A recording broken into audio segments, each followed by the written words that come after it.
Hey YouTube, Logan with Hideaway Homestead here, coming to you today with our first video on feeding fodder. These rabbits here are going to get nothing but fodder until they're butcher weight, and I'm going to be documenting the process. Going to try to do it every day. Probably won't be able tomorrow because we're going to get our livestock guardian dog right after work. So I'm just going to put these plants in here, and I was going to try to hang them up, but considering how these rabbits are, they'll have it all pulled down anyway. I'm gonna make some kind of little fodder holder, but we've got a mixture of stuff in here. We got some different clovers, we've got some spiderwort, some comfrey, some black willow, and some mint, some sweet mint.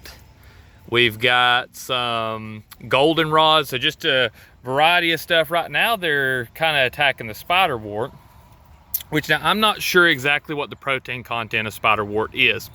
And that's something I kind of want to talk about starting out in this video.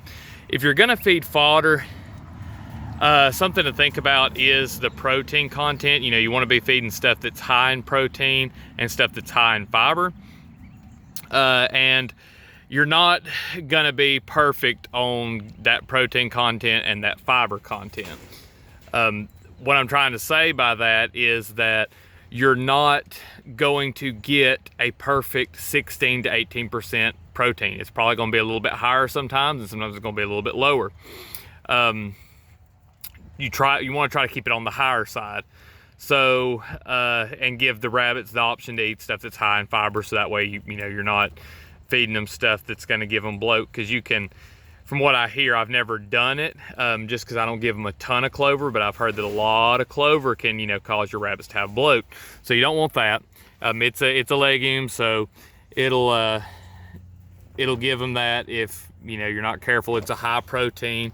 The willow can be as low as 8% as far as some species goes, and it can be as high as up in the 20s. So feeding a variety of stuff. Comfrey can also be pretty high. It can be up there with soy, and there's stuff that's lower, like your grasses. I would think that the you got to chew it, buddy. Little guy's trying to swallow the whole thing. Anyway, the spiderwort they're really munching down on, I would think would be probably pretty high in protein. I don't know exactly what content it would have, but I do know that bumblebees prefer it because the pollen of the flowers has really high protein. So you'll get a mixture of bumblebees and honeybees because they need the higher protein as far as the bumblebee side goes. But anyway, that's a mixture right there, and the thing that we need to focus on more is just making sure that we've got a variety for them to pick from, but also the vitamins and minerals that they're getting. I'm gonna get these little guys some mineral block in here. I also put a couple of apple twigs in here for them to chew on, just because they like that. But these little guys here are munching down, and this big handful will be enough for them throughout the night. And tomorrow I'm gonna go ahead and up here on top of the cages where I've got a place to dry stuff, I'm gonna set some fodder up here to dry out and to have always on hand, so that way we're not picking, always having to go pick the fodder and setting it up here. So that's our day one of getting the rabbits, the fodder. I've got my other rabbits over there on the pellets. We're gonna be keeping up with them too, and just their growth. I'm not gonna go through the whole thing of the weighing every week, even though I think that would be beneficial. And I wanted to do a lot more of different experiments with, some of them that had free choice of feed on the ground, that had access to fodder as well, just to see, how well they did. But as far as cost goes, this is going to be extremely cheap, because a lot of it is just stuff that grows like weeds around here. And that's what we're going to be doing, just following them along. I'm going to be talking a little bit every day about the different feed stuffs that I'm giving to them, and, you know, stuff that's safe for the rabbits, stuff that's, you know, you want to try to stay away from. But if you'll just stick to what you know is safe, that'll be your best bet. Now, the other thing to keep in mind, like when I said about, you know, drying some of it out, that's another thing that it will lose nutritional value. Nothing is better than fresh picked. And now plants, a lot of times, once they've been chewed on and they get saliva on them from an animal, they send out a lot more of the you know, chemicals that are going to make them less palatable to the animals.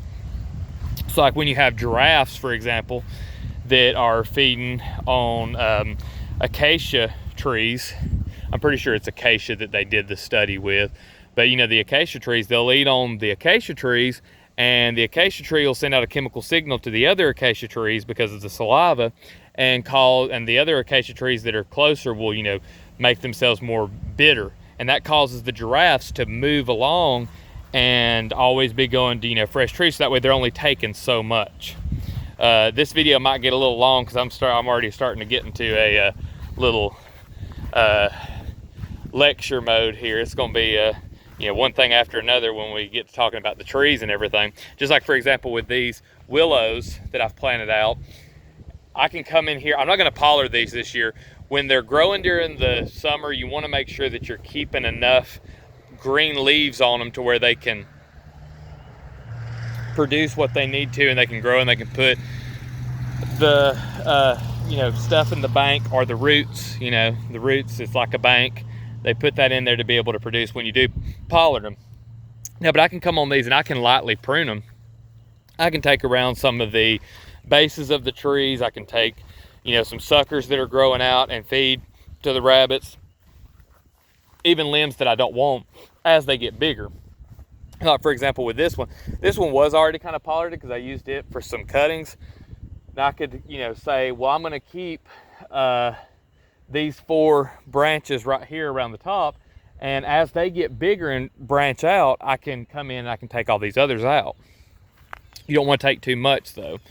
They can do it to a point, but you're just slowly depleting that tree's reserve. So you want to have more. So I've got like these, you know, planted in a row now, some of these, and I can come through here and cut off of this one, and then I can come to this one the next day, and I can come to this one the next day, and then I can, you know, just so on and so on, and go down this whole line, and go down the other line of black willows that I got down there, and go over there to those trees, and kind of just move through as if I were grazing.